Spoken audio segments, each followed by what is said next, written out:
Hello, my name is Madison, and I'm 34 years old. Ever since I was a little girl, I dreamed of being a journalist. While other kids played pretend with dolls or toy cars, I was always pretending to write articles about the world around me. I loved storytelling, asking questions, and keeping up with trends. I spent hours reading fashion and lifestyle magazines, imagining my name printed under bold headlines someday.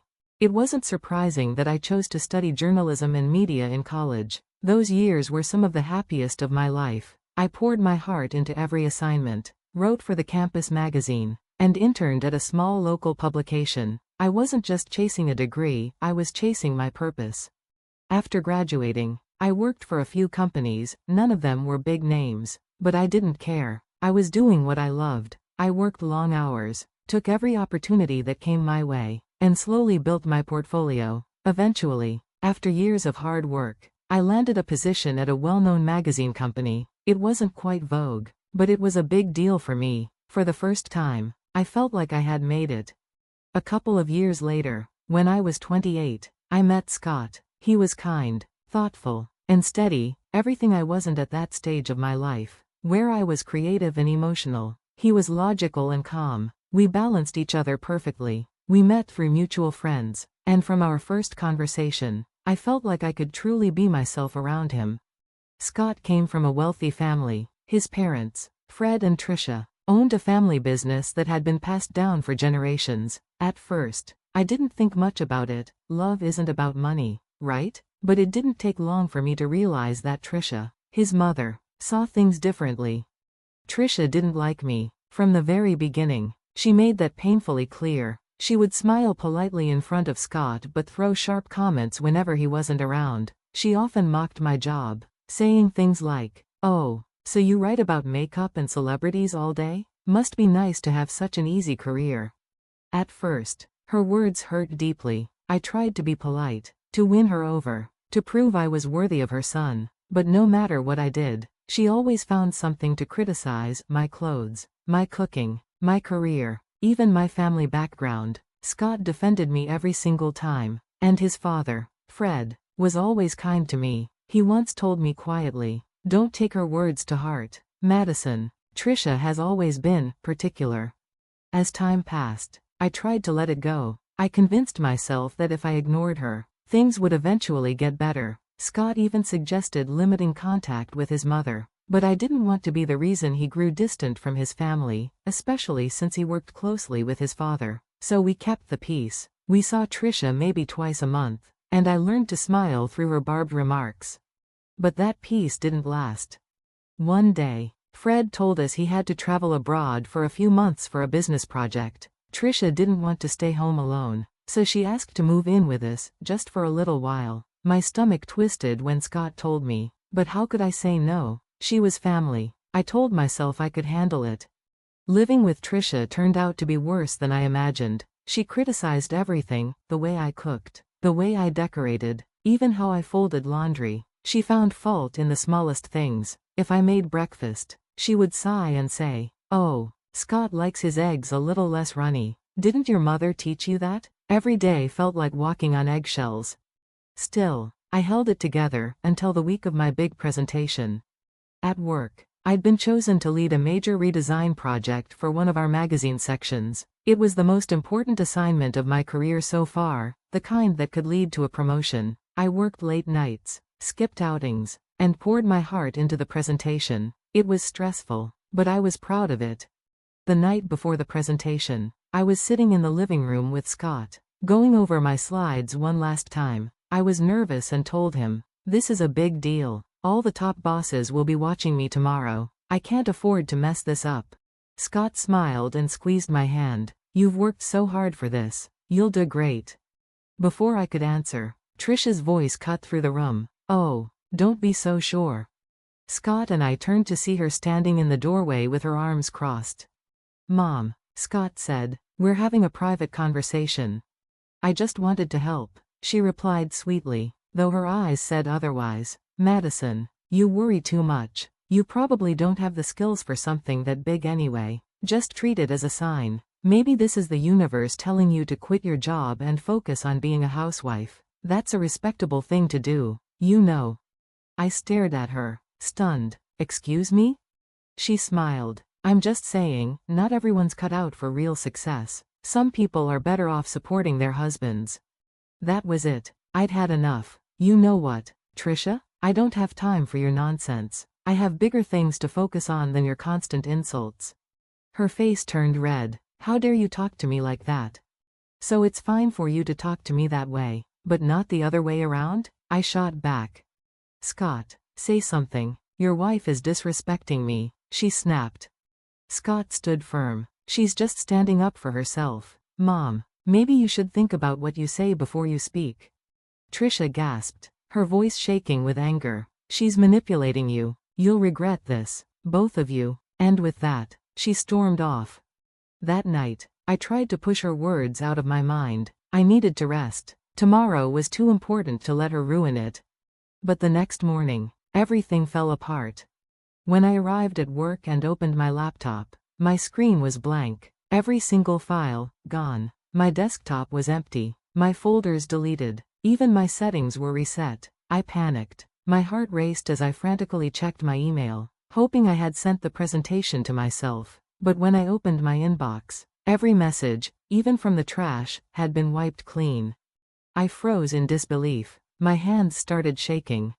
When I told my boss, he was furious. He accused me of being careless, unprepared, unprofessional. He even said he'd asked someone else to prepare a backup presentation, just in case. I wanted to scream, to cry, to explain that I had prepared, that I wasn't lazy, but the damage was done. My chance at a promotion was gone. I drove home in tears. When Scott saw me, he immediately took the day off. He hugged me tightly as I sobbed into his chest. What happened? He asked gently. There was no presentation, I whispered. All my work, it's gone. He frowned. What do you mean? My laptop was wiped. My email was empty. Everything I worked for, gone. He looked stunned. That's impossible. Did you back it up anywhere? I did, I said, my voice trembling. But somehow, even that's gone. Scott held me, speechless. I could feel the anger and helplessness building inside me. Over the next few days, I couldn't stop thinking about it. Trisha seemed unusually cheerful. She would hum while making coffee, smirking whenever she looked my way. Once, she even said, "It's a shame when people try to chase dreams that aren't meant for them." That's when I knew. Something inside me whispered that she had something to do with what happened to my laptop. But how could I prove it? And worse, how could I tell Scott without breaking his heart? After what happened with my first presentation, I couldn't shake the feeling that Trisha had been behind it. The way she smirked when I lost my job, how she always had something cruel to say, it all lined up too perfectly. But feelings weren't proof. I needed evidence. So, I came up with a plan.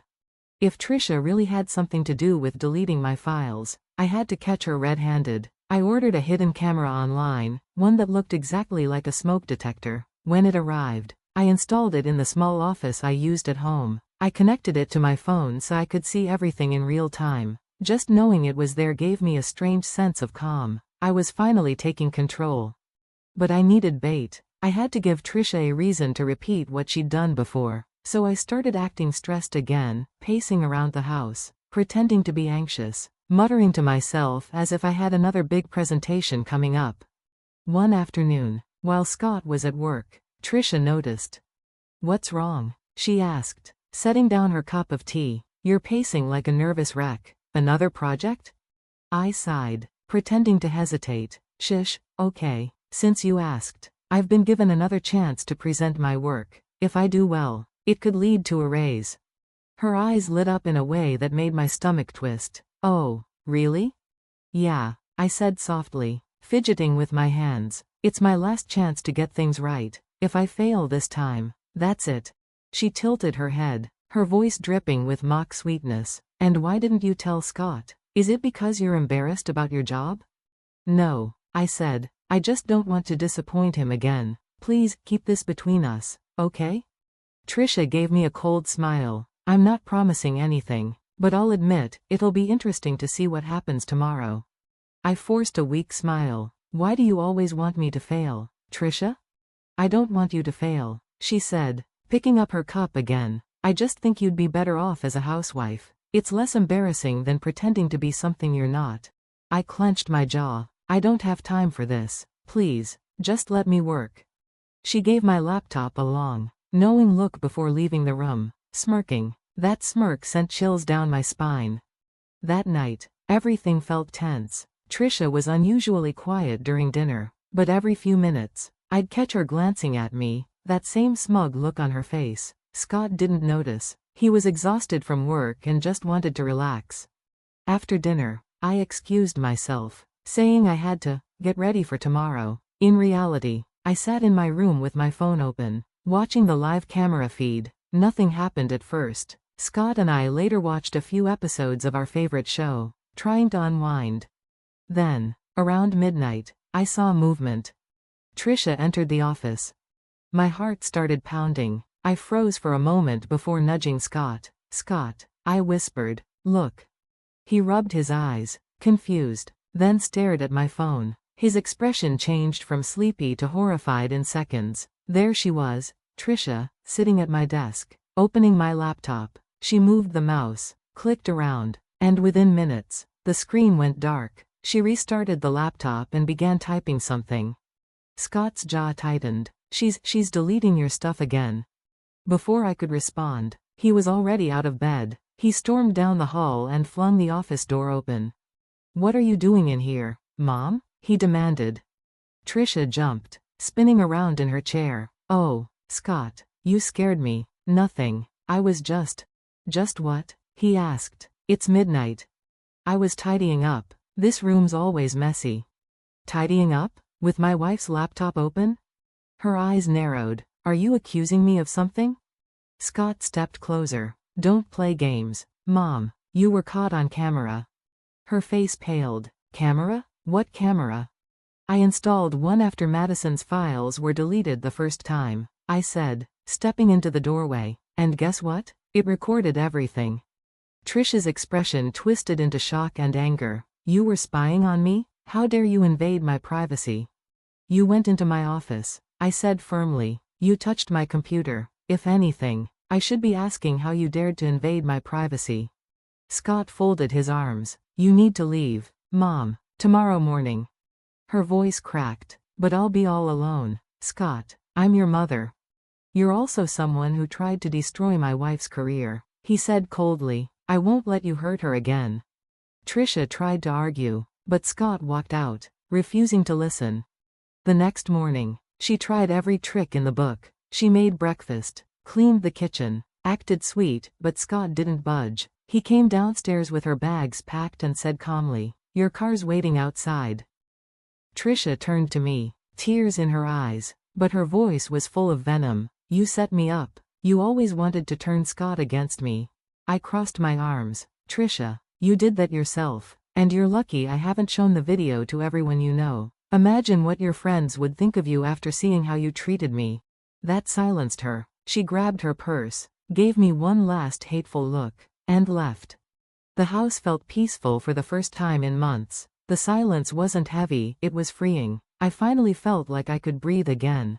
Even though my job was gone, I knew I'd rebuild. I spent the next few months taking online courses, updating my portfolio, and networking. Scott supported me through it all, emotionally and financially. He reminded me that talent doesn't disappear just because one person tried to tear it down. His encouragement worked. I found new confidence and clarity.